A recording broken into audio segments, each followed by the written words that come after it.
नमस्कार. आज आपण कृष्णमूर्ती ज्योतिष आणि शेअर्स याच्याविषयी विचार करणार आहोत. तर शेअर्समध्ये पैसे मिळतील का? शेअर्समध्ये फायदा होईल का आणि कधी होईल, असा प्रश्न सर्वसामान्य माणसाला पडतो. भावचलित पत्रिकेतील 5वा भाव हा शेअर्ससाठी बघितला जातो. 2, 6 आणि 10 या भावांवरनं अर्थत्रिकोण तयार होतो. माणसाची आर्थिक परिस्थिती 2, 6, 10 या भावचलित पत्रिकेतील भावांवरून समजते. 5व्या भावाचा अधिपती आणि 5व्या भावात कार्य करणारे जे ग्रह यांचे नक्षत्र स्वामी हे जर अर्थत्रिकोणात असतील तर धनलाभ निश्चितपणे होतो. गुंतवणूक कधी करावी? पत्रिकेतील 12वा भाव हा गुंतवणूक आणि कर्जफेड दाखवतो.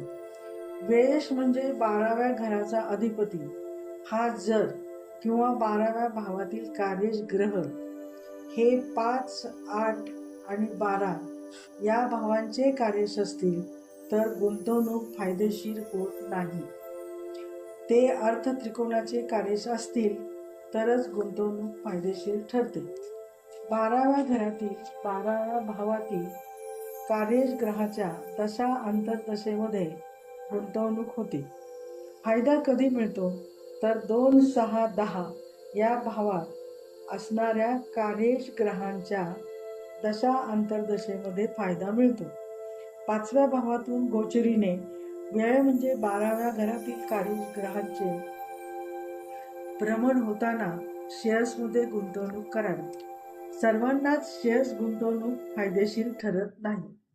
त्यासाठी गुंतवणूक करताना महादशा स्वामी जर 8, 12चा कार्यश असेल तर गुंतवणूक होत नाही किंवा फायदा होत नाही. किंवा महादशा स्वामीचे भ्रमण हे आणि 8, 12 भावातून चाललेले असेल तर त्या काळात शेअर्समध्ये फायदा मिळत नाही.